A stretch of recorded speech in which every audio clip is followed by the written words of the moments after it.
Last time when we were talking about karma, after we turned off the mic, we had a nice discussion, actually. And it made me realize that it would be good to emphasize this point that kind of came up. The question was asked about something that Venerable Chodron had told us many times about kind of the attitude we carry, say, when we walk into a room of strangers, and how much that will affect our experience.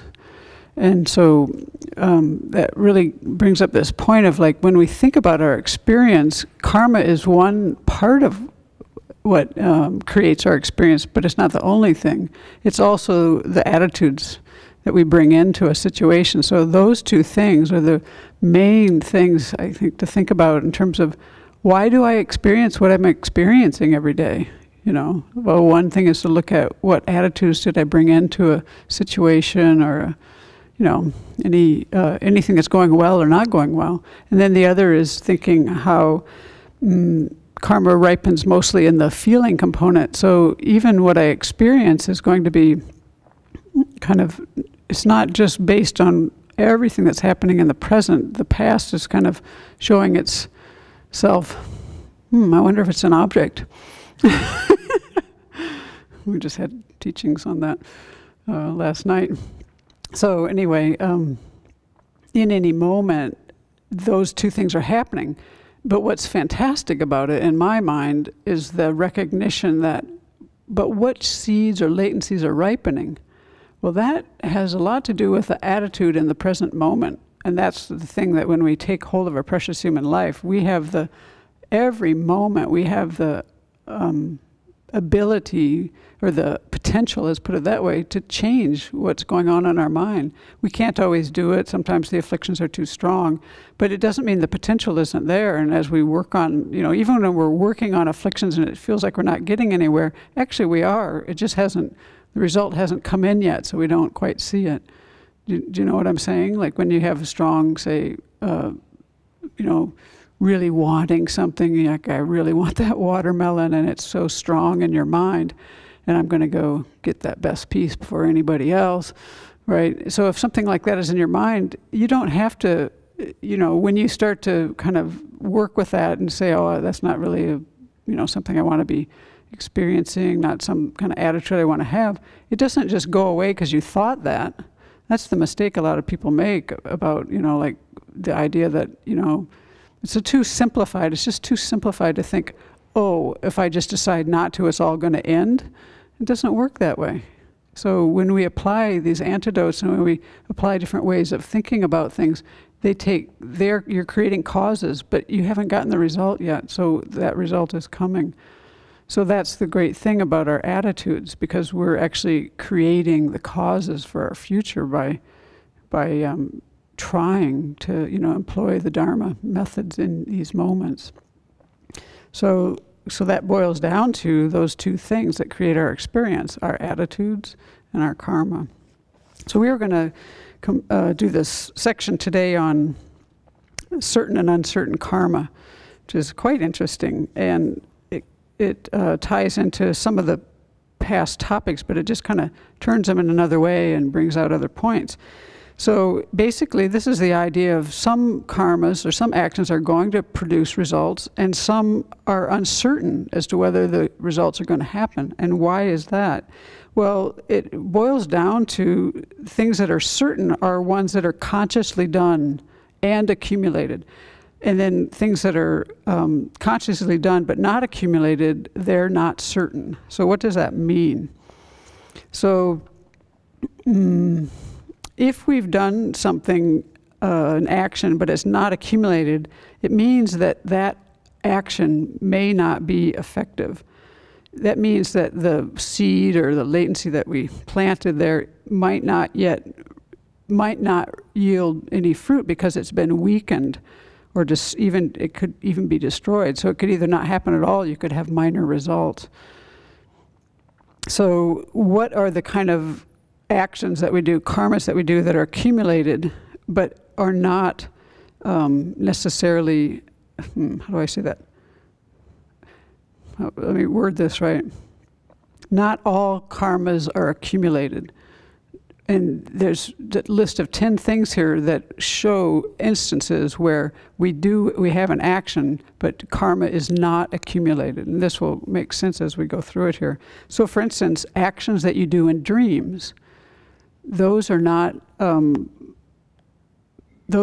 accumulated because the intention isn't quite there in the conscious sense, and you can't have all the parts complete. Things aren't functioning in the same way. So, for instance, if you made an offering to the Buddha in your dream, that offering doesn't function in a way that, like, that watermelon over there functions. You can't, if you offer in your dream watermelon to the Buddha, it's not watermelon you can eat. It's a dream object. So the reality there is a different kind of reality, and the intentions are not conscious necessarily, depending on the person, I suppose. So, but there is a part of that we can make use of. For instance, if we wake up and we realize we had that virtuous dream, because it is a mind object, it's an appearance to our mind, we should rejoice in that. At that moment, you're accumulating karma. Or the reverse, if you have a dream that's like violent or something, and when you wake up, very good to like purify that, regret that, knowing that you haven't really done that action. If you harm somebody in a dream, you haven't, it doesn't function, right?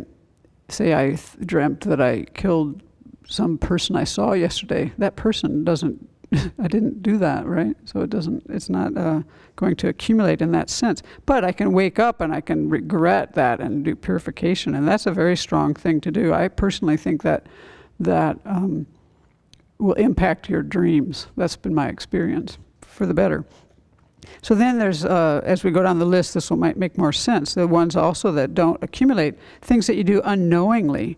So like maybe you're walking along and you crush an ant, but you didn't even know it was there. That is not one that can be accumulated because it's an accident.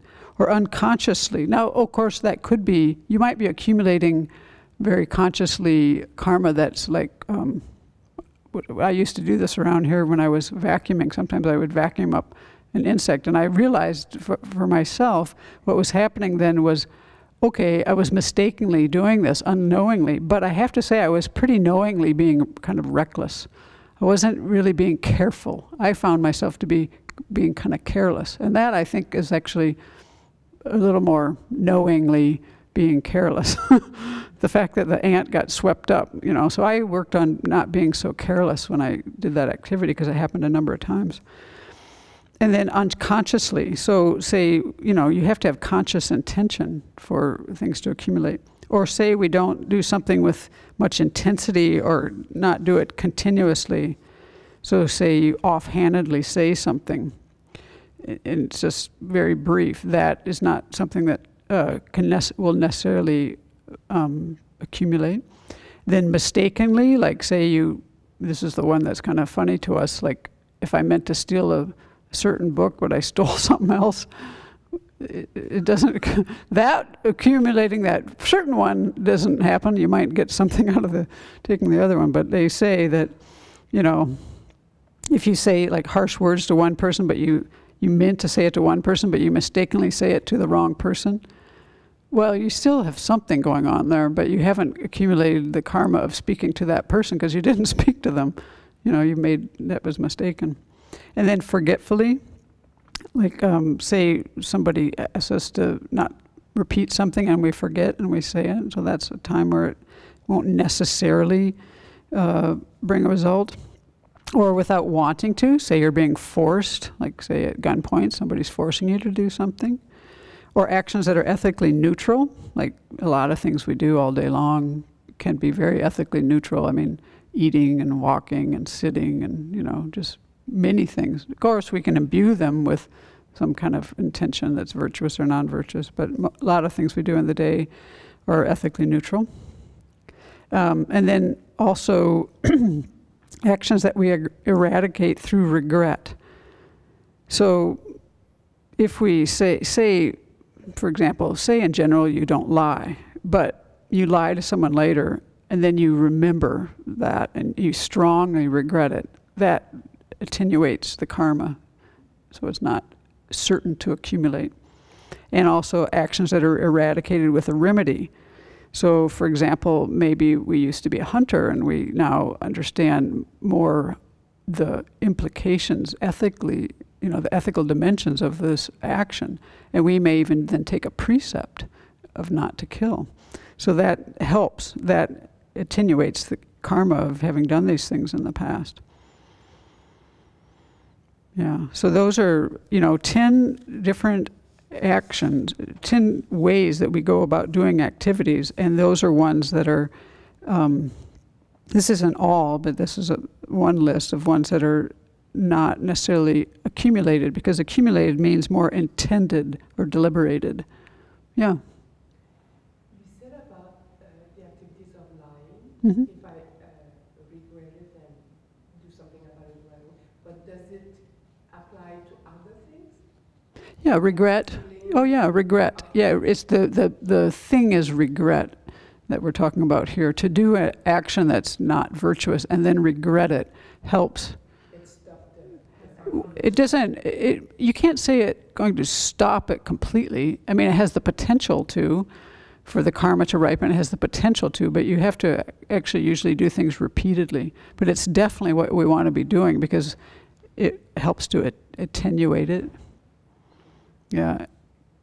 And sometimes, some of the things we do are rather small and they're a combination of these things. Like, we're maybe doing things sometimes, mistakenly and then regretting it, too. That's good.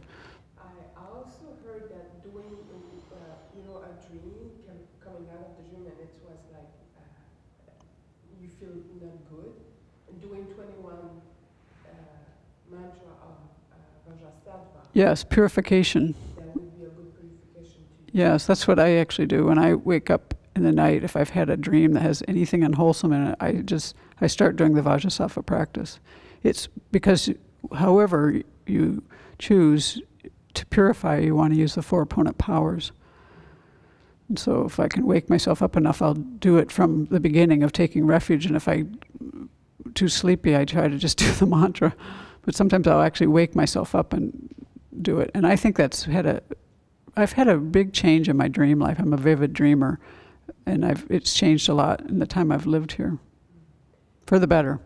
Does the number of mantra is important? Because I read 7, I read 21. Well, I can't say with certainty, but what I have read is that if you do all the 4 opponent powers properly, and you're doing the Vajrasattva practice, and you do 21, you're kind of keeping everything at bay. Like, for instance, how we had the point where small actions can become expandable. Karma expands. Apparently, if you do that practice properly, 21 keeps those at bay. They don't expand. That's, so we want to, the idea, I think, is to, I don't take these often quite so literally, but I don't ignore that. The main thing is to have the sincerity and do this practice. That's why we often do the Vajrasattva practice at the end of every day, because you've kind of reviewed your day and you want to clean the slates and really try to set your motivation all, kind of for the next day and try to clean up our act one day at a time.